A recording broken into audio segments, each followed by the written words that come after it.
Unfunny TikTok comedian there's a lot His in the world 28-year-old comedian Matt Rife, who has seemingly exploded into fame overnight because of TikTok. He just sold out a world tour 10 days after I have never seen this man. From now until the end of next year, every single one of his live performances is sold out. This level of dominance has not been seen in over a decade. However, Matthew Stephen Rife does not belong in comedy. Most iconic comedians are ugly. Okay, that was harsh. But in all seriousness, they typically represent the common man. This relatability creates camaraderie between the comic and their audience, laughing together on shared experiences and understanding. Although Matt is from a very small country town in Ohio, he doesn't represent the common man. He has perfect hair, a chiseled jawline, and follows no specific diet yet has the body of a male supermodel. Now, the only real goal of being a comedian is to make people laugh. Whether you are a ventriloquist or dishing one-liners, if the audience laughs, you're doing your job. But one thing you'll notice is that a certain demographic likes Matt's comedy more than most: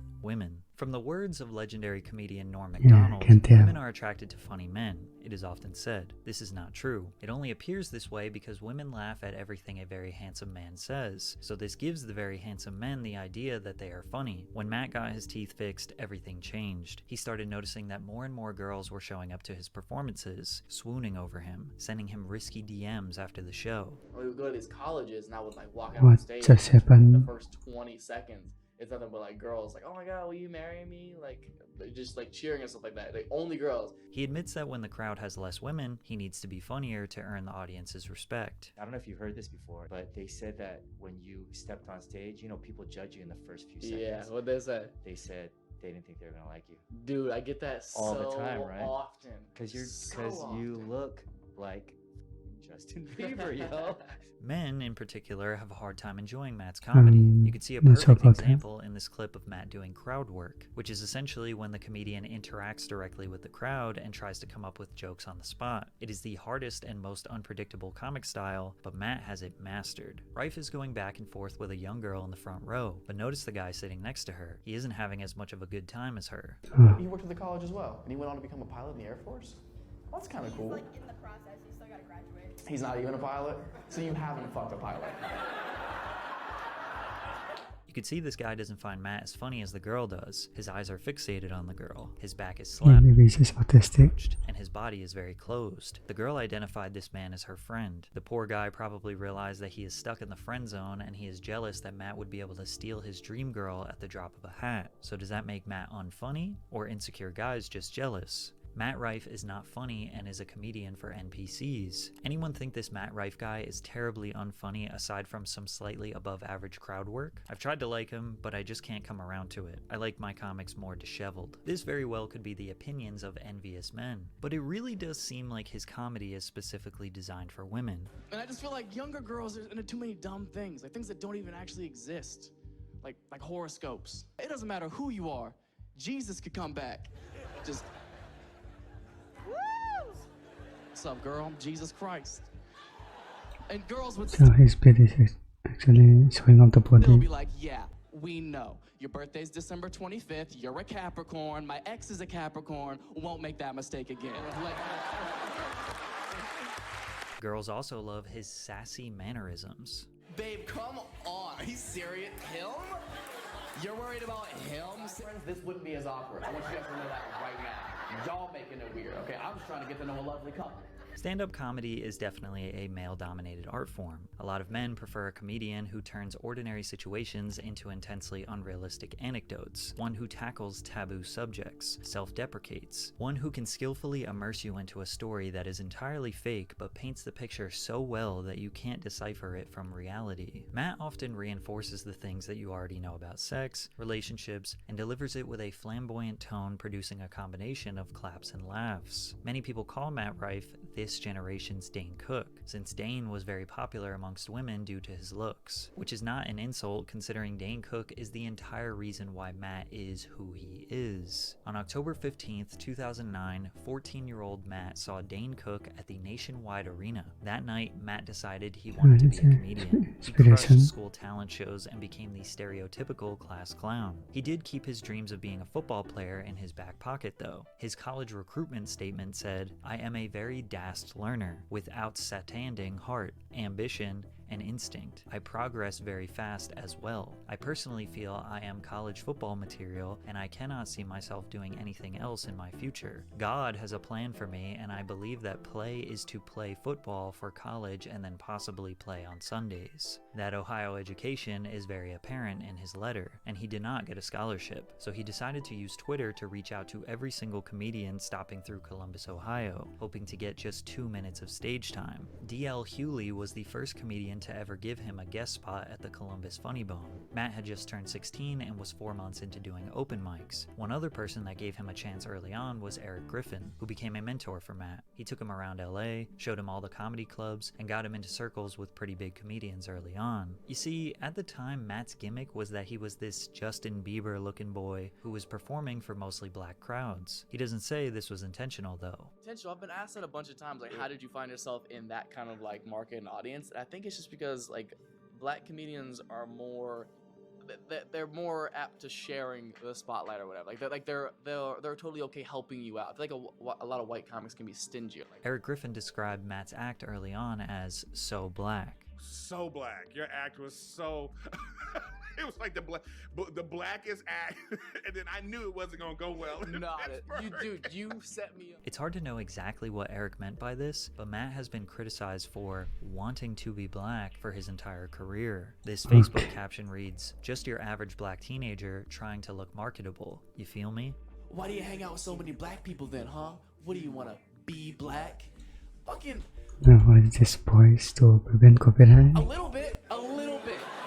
Obviously, these are just jokes, but there has been real discourse around his alleged blaccent. Mickey Kendall, an author and diversity consultant, says that blaccent is a term describing the fake accent racist and cultural appropriators use when they mimic black people. Nesenia Burton says that non-black celebrities are celebrated in entertainment for appropriating African American culture, especially our vernacular, while African Americans are either demonized or overlooked when speaking in black vernacular. I mean, if it's funny, what does it matter? Some people say that this is just how people from Ohio talk, and at first, Matt openly Oh, admitted to hell no. doing this. Really growing up and just with your comedy career in an urban club, you started like music cues. I'm like starting to talk black and stuff like that. I'm doing like mainly black room. But then readdressed the controversy a few years later. "I love when white people accuse me of having a blaccent. First of all, you can't sound black. Second, if my voice echoes a Sure about cadence or that. tone of a certain culture, that's due to my surroundings. My apologies for not living my life exclusively around boring, corny white people." He has also addressed the alleged racism in his act. I'm not racist. If you look at the people who I hold closest in my life, the people I love most and would probably die for, you would see that they're black. Because of comedians like D. Ray Davis and Finesse Mitchell letting him be a feature act for them in 2012, Matt was discovered by his then manager, Gary Abdo, who owned the Uptown Comedy Corner in Atlanta, where Matt would spend all of his time practicing material. Comics who came to this club saw the potential in Matt. Mike Epps even took him on a short theater tour. This stint in the Comedy Corner wouldn't last long because one very important man became interested in Matt's comedy, Nick Cannon. Nick discovered Matt's talents in 2014 and added him to the Wild 'N Out roster for season 7. This was Wild 'N Out's 10-year anniversary and debuted to 4.4 million viewers, which is very high for 2015 TV standards. Nick Cannon's show has a history of giving promising new comedians a platform such as Cat Williams, Pete Davidson, King Batch, just to name a few. His Wild 'N Out status helped him land his first acting role on Disney XD's Gamer's Guide to Pretty Much Everything, and with his newfound fame and consistent paychecks rolling in, he decided it was finally time to fix his teeth, giving him a ton of confidence and making the girls lust him more than ever. However, one girl was not very fond of Matt, Zendaya, which got him into some controversy on season 7, episode 4 Zendaya? of Wild 'N Out. Look, you're mixed. I want to be black. Let's make a lifestyle move. Spit that water out so I can get your number, please. I didn't touch it. She can handle herself.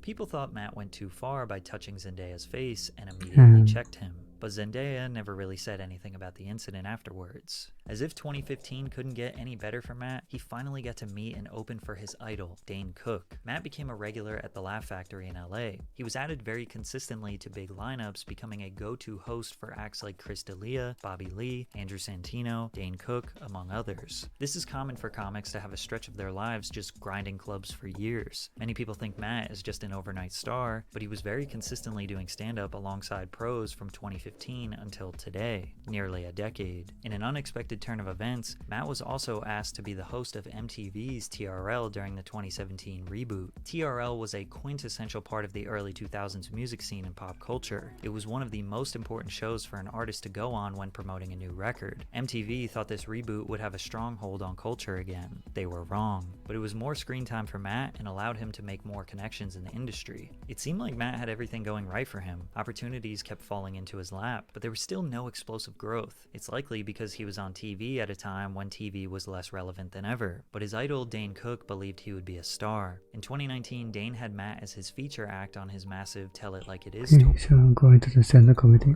But opening for Dane Cook in 2019 is like a new rapper opening for Nelly or Ludacris. Sure, there's a large crowd, but most of the audience are there to reminisce on something that once was and not discover new talent. Plus, his gimmick was drying up. People used to laugh at his set almost in support of a kid trying to chase his dream. He was funny for a kid. He was now in his early 20s and he needed to be actually funny, especially looking like a supermodel. Dane, being the social media pioneer of comedy, tried to convince Matt that the only way to get to the next level is to use social media. For some reason, Matt was apprehensive, but after the pandemic, he had nothing else to do, so he finally launched his TikTok account. Most comedians in the past 3 years have heavily leveraged TikTok to help sell tickets. If they have a podcast, they will post clips of the podcast. Otherwise, they mostly post clips of them doing crowd work or experimental jokes that aren't going into their main act. Crowd work is extremely difficult, but Matt makes fun of girls left and right at his shows with ease. Do the one-handed belt.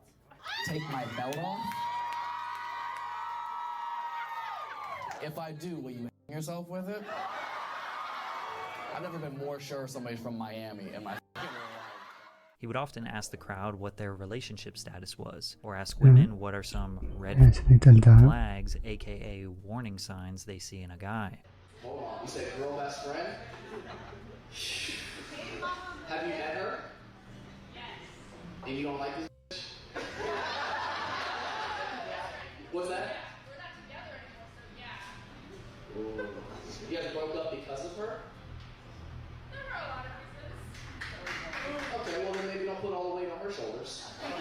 These segments can feel more like indulging in juicy drama of strangers' lives rather than comedy, but Matt's quick and witty responses make it worth it. Unfortunately, Matt's TikTok clips went relatively unnoticed for years. He wasn't that consistent, and TikTok was still in the era of short 15-second dopamine boost clips to keep people scrolling. Within that time, he even became a part of the TFIL YouTube channel. He released his very first comedy special on YouTube titled OnlyFans in late 2021. That's what I did for my first special, OnlyFans. I labeled it OnlyFans because I knew so many people were Googling if I had an OnlyFans, so it drove all the traffic to the special. The smart marketing tactic gained him 1 million views in less than a year. As TikTok expanded their upload time limit to 3 minutes, then to 10 minutes, a lot of comedians felt confident uploading a longer segment that had all of the necessary context to tell the jokes. Plus, TikTok users proved that they don't just mindlessly scroll and actually tend to pay attention to longer content. Matt uploaded a 2.5-minute TikTok on July 30th, 2022 that went extremely viral. How recently did you guys break up? May? Yeah, gotcha. He didn't do anything. He didn't do anything? He didn't do anything wrong or in life? In life?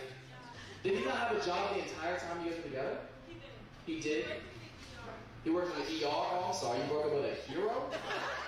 This video has nearly 40 million views. From there, his back catalog and future videos got flooded with thousands of comments from women. So cute, and from Ohio. He's cute. This dude fine as hell, funny, and attractive. Unfortunately for these women, Matt does not love them back, because Matt has a type. He went into extensive detail on the type of women he likes on the Stiff Socks podcast. He said that they needed fake D-cup breasts, can't have a BBL, and this. Oh, but sometimes you get a girl with a big clit and you're like, God damn, I'm nothing. You just see, Dude, I've seen it. I've seen it when I've been in the bedroom with a girl with a massive clit. I'm like, yo, that's pretty close. Yeah, it's like, what am I supposed to you or thumb wrestle? Women on TikTok could not believe that Matt could be so crass. They were surprised to hear their sweet and humble king talk like a dirty pig. The backlash caused the Stiff Socks pod to delete the episode from their channel, but Matt has always been vocal about his type. Matt has a thing where he likes old chicks. Why do you like old chicks?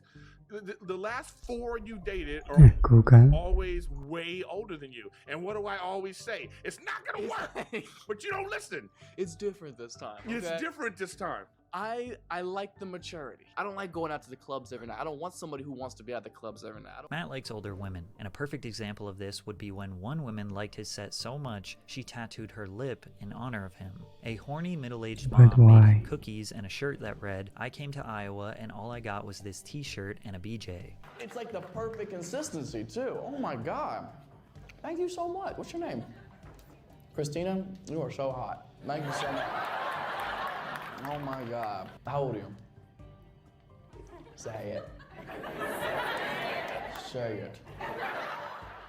Because of Matt repeating, "say it," this grandmother went and tattooed the inside of her lip with the words, "say it," and she now almost has 1 million followers on TikTok. This interaction was the most viewed TikTok on Matt's page at over 50 million views. Now everything he uploads earns around 10 million views. His TikToks are arguably more important than his specials at this point. So he decided to do an entire crowd work special titled Walking Red Flag that absolutely exploded on YouTube. Often rappers and singers who go viral on TikTok have a hard time selling tickets to their live shows. For Matt, it's the total opposite. He announced his tour on June 5th, 2023. I wish for a world tour. Bigger than anything I could have ever dreamed of. And I want it full, sold out, with people from across the world who just want to come out, have a good time, and laugh. His wish came true. Matt sold out over 150 shows all over the world just 10 days after the tickets went live. Every time he adds a new show, it gets sold out immediately. The only shows you can find tickets to are much larger venues, 5,000 to 10,000 seats. And he did this just 11 months after his first TikTok went viral. As much as Reddit trolls and angry men want to see his demise, everyone who has ever spoken about Matt publicly has said nothing but positive things. That's why Matt Rife making it doesn't, it makes me happy. Yeah. It makes me go, you know what, that kid deserves it. I'll be real, I hate Matt Rife, okay? Fucking hate him. I hate, look, here's the thing, Matt, like, he's super funny, and he's like the most beautiful man alive, and then on top of that, Parece que o significante the sweetest person I've ever met, like, Most ele doesn't have a backbone. dudes that look like that are not that funny. Yeah, and most dudes that look like that are women.